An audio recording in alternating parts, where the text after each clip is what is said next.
This video is brought to you by CuriosityStream. If you sign up to CuriosityStream with the link in the description, you'll also get access to Nebula, where you can listen to episodes of my podcast Ghost Notes early and ad-free. Stories are the way that human beings interpret the world. Whether it's the small fictions we tell ourselves about our day or the grand tales we tell ourselves about our lives, we are habitual collectors of stories. From the Epic of Gilgamesh to Beowulf, stories sit right at the foundations of our culture. And that's because they help us understand the complexities of the world in which we live. And often, they can even be used to try to change that world. This is a video about one such story. It's a video about an ancient tale retold through the years. It's a video about how the real world shapes our fictions, and how those fictions aim to shape the real world in return. And it's a video about why it's so important to keep telling and retelling the old stories that have shaped us. This video is the story of Hadestown.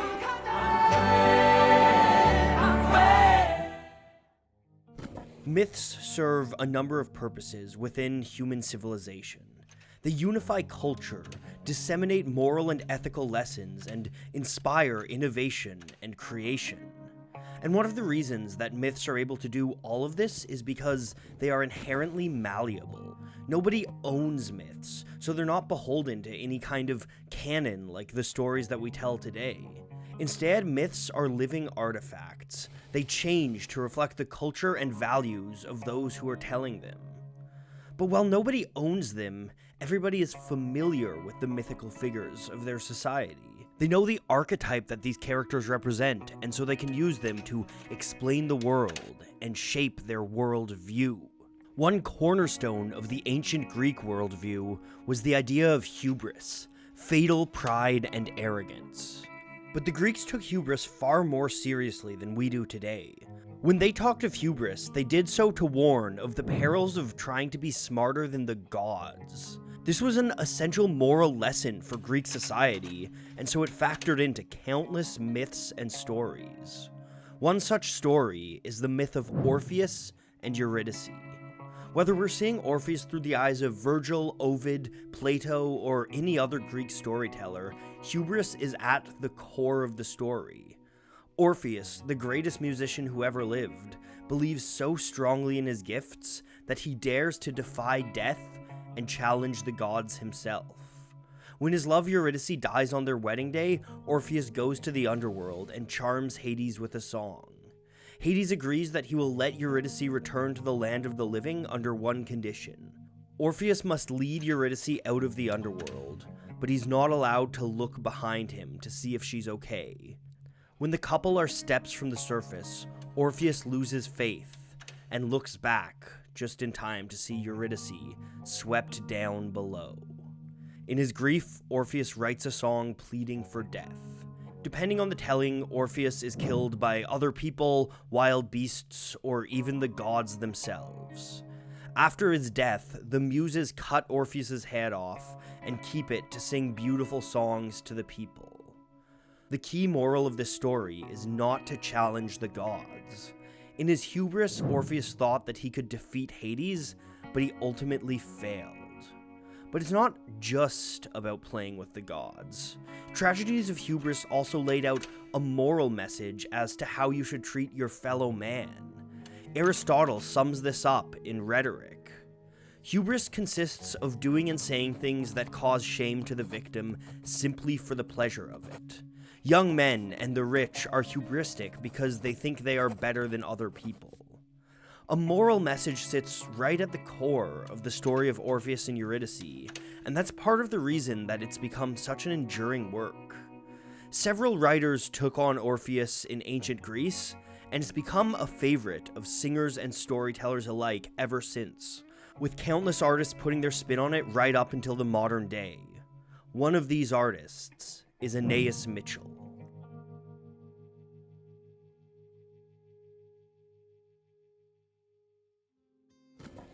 The year was 2006. A lot had changed since the ancient Greeks, but then again, a lot hadn't. Hubris remained an eternal presence. The proud and powerful were still imposing their will on those below them in society. And people still believed that a good story, or a good song, had the power to change the world. Anais Mitchell was one of those people. The good song that would change her world came to her from nowhere as she was on her way to a gig.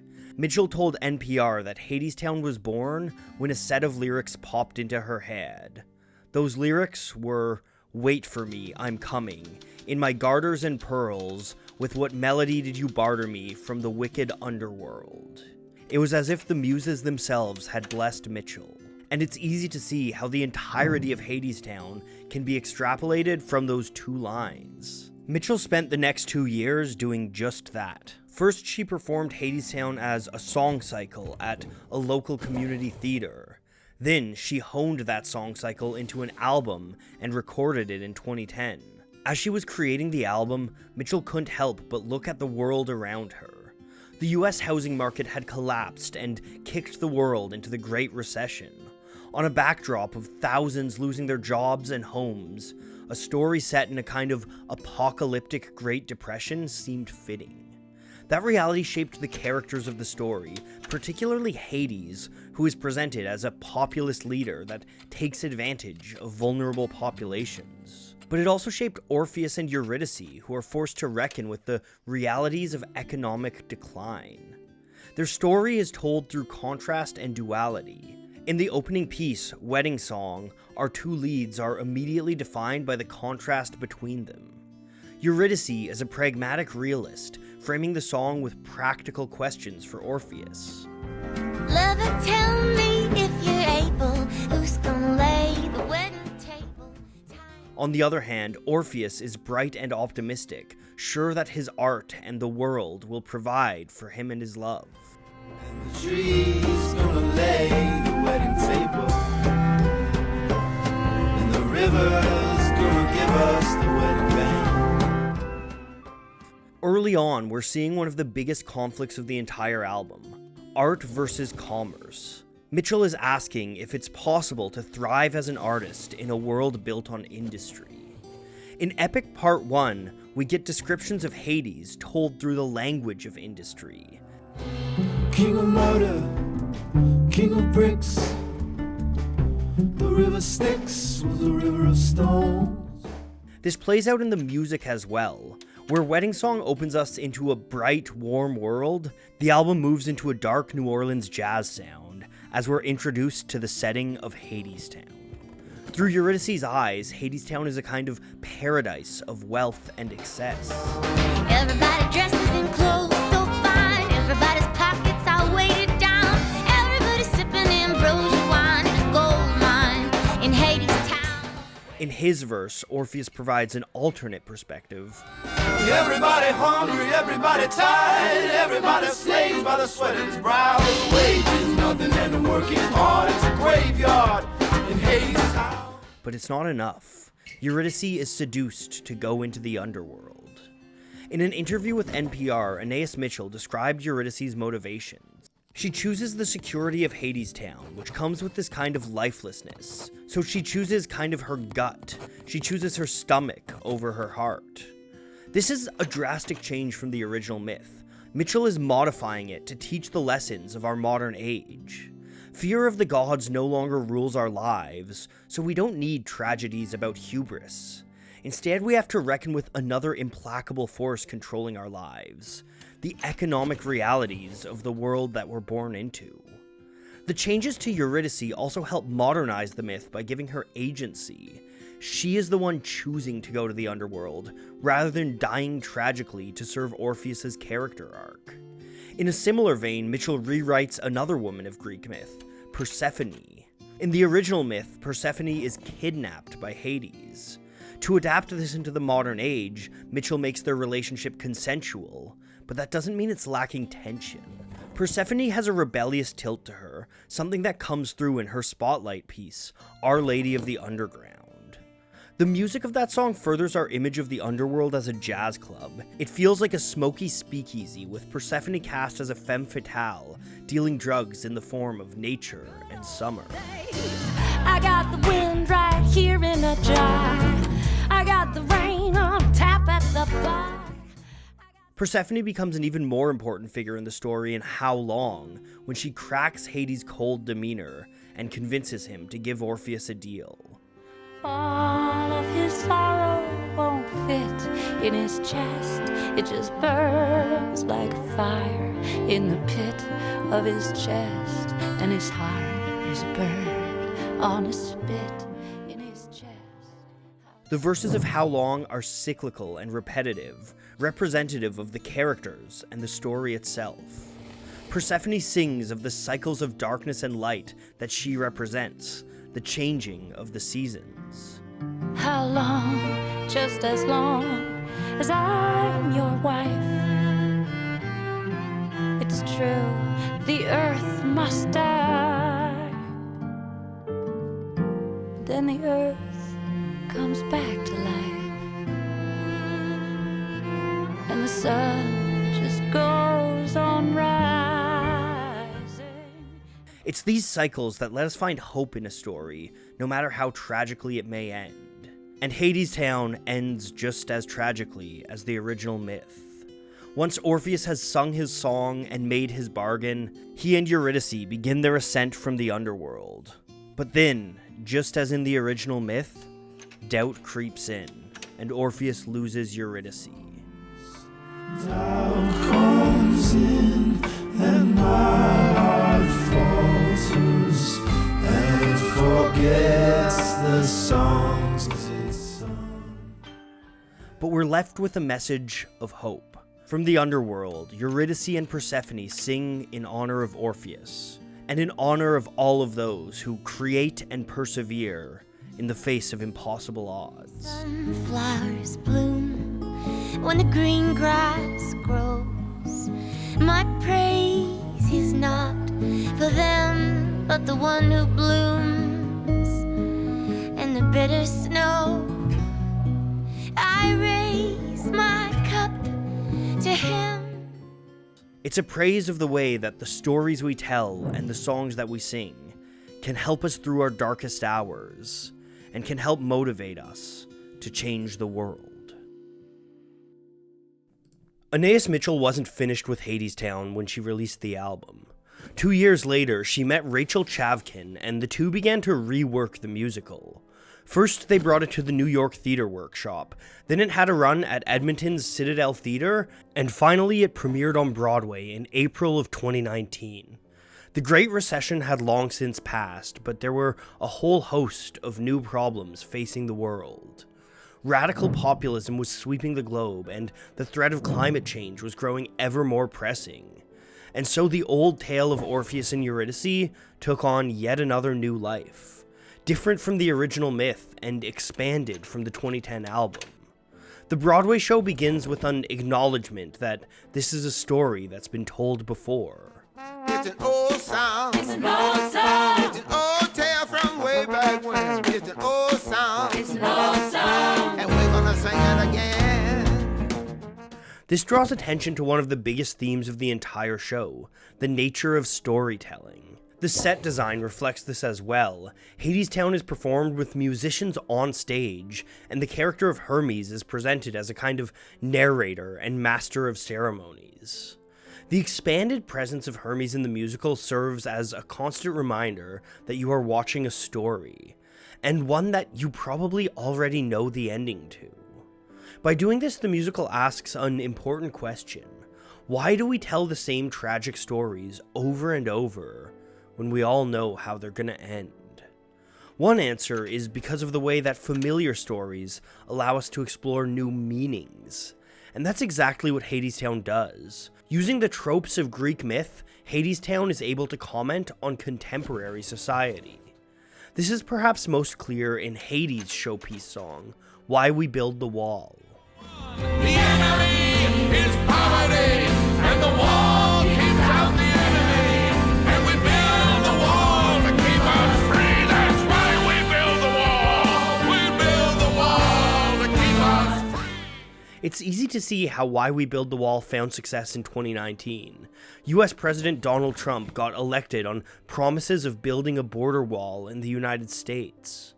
But Why We Build the Wall was written long before Trump took office. The wall that Mitchell sings about is symbolic. To the people of Hadestown, the wall would seem to represent safety, stability, and security.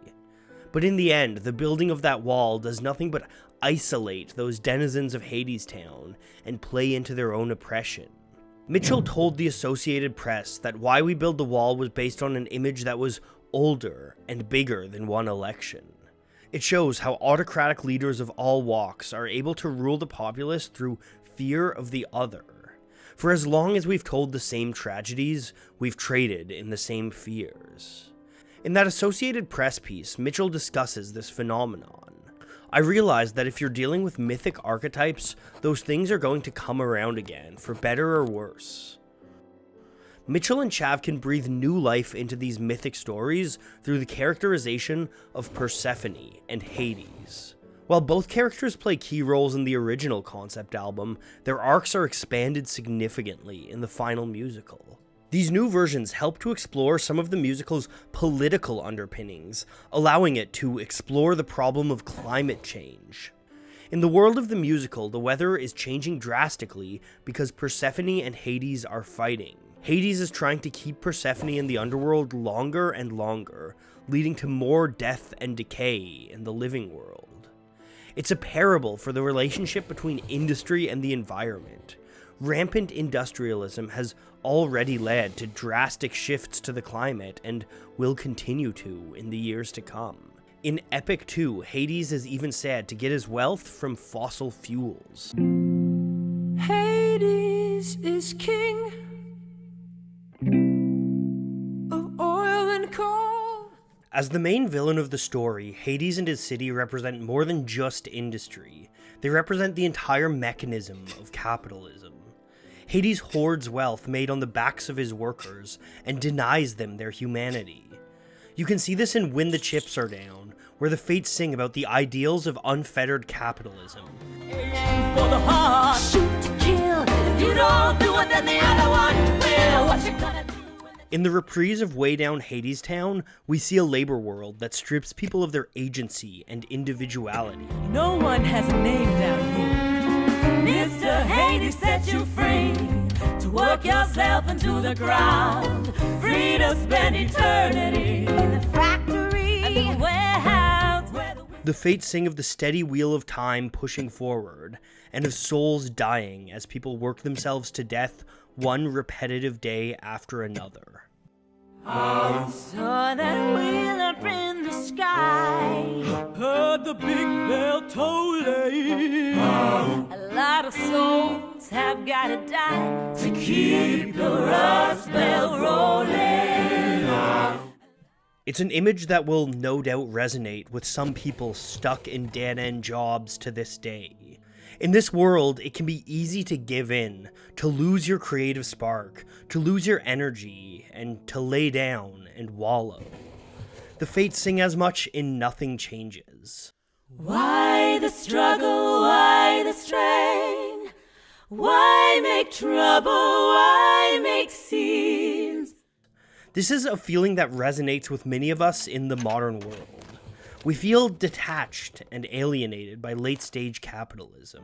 We live in a world where we're told we have a voice, and yet we're powerless to stop the corruption, violence, and greed that we watch play out day after day. Eventually, many people just check out and decide that's the way the world is. There's no point in organizing against it. Our feelings are reflected in the story's protagonist, Orpheus. In If It's True, Orpheus is completely despondent, beaten down by the careless world of Hadestown. To be beaten and betrayed and then be told that nothing changes. It'll always be like this. But then the story begins to turn. In the original myth, Orpheus' songs are said to be filled with so much sorrow that they touch even the gods. In Hadestown, Orpheus' song doesn't just move the gods to action, it also moves the people. The workers of Hadestown organize around Orpheus, thanks to the power of his story and his art. I believe that with each other we are stronger than we know. I believe we're stronger than they know. and this gives Orpheus the strength he needs to face Hades head-on. In Epic 3, Orpheus appeals to Hades' humanity and his love of Persephone, drawing parallels between his own experience with Eurydice. And I know how it was because he was like me, a man in love with a woman. Then he plays a melody, a musical motif that has grown since the early moments of the show. Singing la la la la la la la. This repetition has been one of the driving forces of Hadestown. The first half of the show sets up a number of ideas and musical themes, and the second revisits them through a new context. And so, fittingly, the climax of the show is a reprise. In this version of Wait For Me, we put the love of Orpheus and Eurydice next to that of Hades and Persephone. We learn that Hades isn't the real villain of the story. Hermes tells us that the real pain and the real fear come not from outside forces, but from within our own heads. They come from doubt. The dog you really gotta dread is the one that howls inside your head. It's him whose howling drives men mad, and a mind to its undoing. For a minute, it really seems as though Orpheus is going to be able to overcome his own self-doubt. The music swells as Orpheus and Eurydice begin their ascent. Not alone, but with the workers behind them, marching towards an optimistic future. And we are not alone. I hear the rocks and shores echoing our song. I'm coming.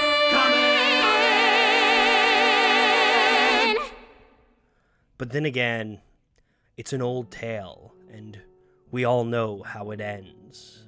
Once more, doubt comes in, and once more, Orpheus loses Eurydice. In the original story, this moment is Orpheus's hubris catching up to him. But tales of hubris and defying the gods don't resonate as much in the modern age. Worldviews shift with culture, so the great stories need reimaginings to stay fresh. For Aeneas Mitchell's Orpheus, the fatal flaw isn't hubris, it's doubt. It's doubt in his ability to save Eurydice, and by proxy, doubt in his ability to change the world. Doubt has a way of making you feel powerless, making you feel like it's not worth fighting a cold and unchanging system. Doubt is what glues us to couches, pushes us to inaction, and makes us give up on trying to change the world. And in Hadestown, it dooms Orpheus to his tragic ending. I used to see the way the world can be, but now the way it is all I see. And where is she? Where is she now? No matter how hopeful Hadestown made us feel, we all knew that it was going to end this way. Hermes reminds us of this in the penultimate song, a reprise of Road to Hell. It's an old song.